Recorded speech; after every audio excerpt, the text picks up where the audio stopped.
বরাবরের মতন এবার হাজির হয়ে গেলাম মোটরোলার অসাধারণ এক স্মার্টফোন নিয়ে। সত্যি এটা বলতেই হচ্ছে, মোটরোলা তাদের ফোনগুলো নিয়ে আসলে দারুণ ভাবে কাজ করে যাচ্ছে। প্রতিটা ফোনে নতুন কিছু থাকবেই, আর তাই তো চলে এলাম মোটরোলার এই অসাধারণ স্মার্টফোন মোটরোলা এজ 50 আলট্রাকে নিয়ে। আর এই ভিডিওতে এই ফোনটির প্রাইস, ক্যামেরা, পারফরমেন্স সম্পর্কে সম্পূর্ণ ডিটেইলে জানতে পারবো। তাহলে দেরি কেন, চলুন শুরু করা যাক আজকের ভিডিওটি।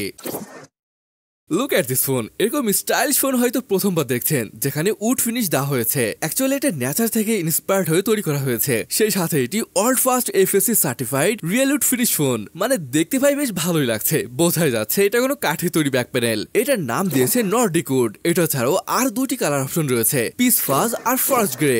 যদিও মোটরোলার ফোন পাতলা হয়, বাট এবার এই ফোনটিকে কিছুটা মোটা বলে মনে হয়েছে। যাই হোক, ফোনটির থিকনেস 8.6 মিলিমিটার এবং এটার ওয়েট 197 গ্রামের মতো। মানে কিছুটা ভারী ফোন বলতেই হচ্ছে। সেই সাথে এখানে IP68 এর সাপোর্টও আমরা পেয়ে যাচ্ছি। পোর্টস এবং বাটন নিয়ে বলে নিচে রয়েছে speaker grill, USB type C port, mic এবং SIM card tray. Left hand সাইডে কিছুই নেই, তবে অ্যান্টেনা আছে, আর এটা মেটালের তৈরি ফ্রেম। উপরে রয়েছে speaker grill, Dolby Atmos branding এবং নিচে নয়েজ ক্যান্সেলেশন মাইক। রাইট সাইডে রয়েছে ভলিউম রাখার, তার নিচে পাওয়ার বাটন এবং তার নিচে রয়েছে মাইক্রোফোন। আরো একটা মাইক্রোফোন আপনি ক্যামেরা মডিউলে দেখতে পাবেন। ফোনটির ব্যাক এবং ফ্রন্ট দুই পাশে গোরিলা গ্লাস ভিক্টাসের প্রোটেকশন রয়েছে। তো চলুন এবার আমরা ডিসপ্লেটিকে নিয়ে কথা বলি। সাইডের বেজেল নিয়ে আসলে কোনো কথাই নেই। দেখতে পাচ্ছেন বেজেল একদমই নেই। সাইডের তুলনায় উপরে এবং নিচে চিনকে যদিও কিছুটা দেখা যায়, তবে ওভারঅল কার্ভ ডিসপ্লে যারা পছন্দ করেন তাদের এটা ভালো লাগবে।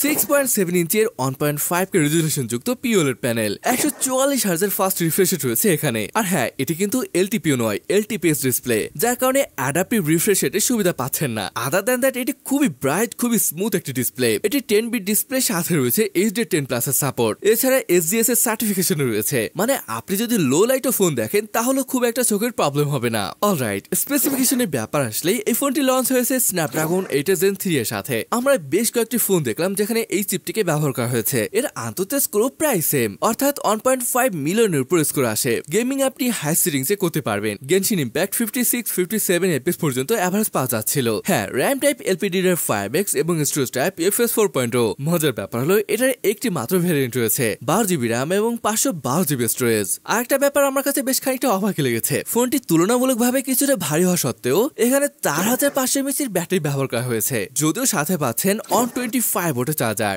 নরমালি যে পুরো দিনই চলে যাবে, তারপর সাথে থাকা 125 ওয়াটের চার্জারটি আপনাকে খুব দ্রুত ফুল চার্জ করে দিবে। আর হ্যাঁ, এখানে কিন্তু 50 ওয়াটের ওয়্যারলেস চার্জিং এর সুবিধা রয়েছে, সাথে আবার 10 ওয়াটের রিভার্স ওয়ার চার্জিং এর সুবিধা। ওএসতে বলে এখানে রয়েছে hello UI base on Android 14, 3 বছরের মেজর আপডেট এবং সাথে রয়েছে 4 বছরের সিকিউরিটি আপডেট। কানেক্টিভিটি নিয়ে বললে 5G, dual 4G VoLTE, Wi-Fi 7, Bluetooth 5.4 সহ NFC এর সাপোর্ট রয়েছে। আর এরকম একটা ডিসপ্লে সাথে দুর্দান্ত লেভেলের সাউন্ড কোয়ালিটি, মানে মাল্টিমিডিয়া নিয়ে কোনো প্রবলেম হবে না। চলুন এবার আমরা ফোনটির ক্যামেরা সেটআপ নিয়ে কথা বলি। ফোনটিতে রয়েছে ট্রিপল ক্যামেরা সেটআপ, যার মেইন ক্যামেরা হিসেবে রয়েছে 50 মেগাপিক্সেলের ওয়াইস যুক্ত সেন্সর, সাথে লেজার অটোফোকাস, 50 মেগাপিক্সেলের আল্ট্রা ওয়াইড এবং 64 মেগাপিক্সেলের টেলিফোটো সেন্সর, যেটাতে 3x পর্যন্ত অপটিক্যাল জুম করা যাবে। এখানেও কিন্তু রয়েছে ওয়াইস এর সাপোর্ট, সাথে লেজার অটোফোকাস। ফ্রন্টে 50 মেগাপিক্সেলের একটি সেলফি ক্যামেরা দেখতে পাবেন। মোটরোলা যেখানে সব থেকে বেশি ইমপ্রুভমেন্ট করেছে এটা হলো এর ক্যামেরা। জি গাইস, এটার যে কালার, যে শার্পনেস, সবকিছুই ভালো লাগার মতো ছিল।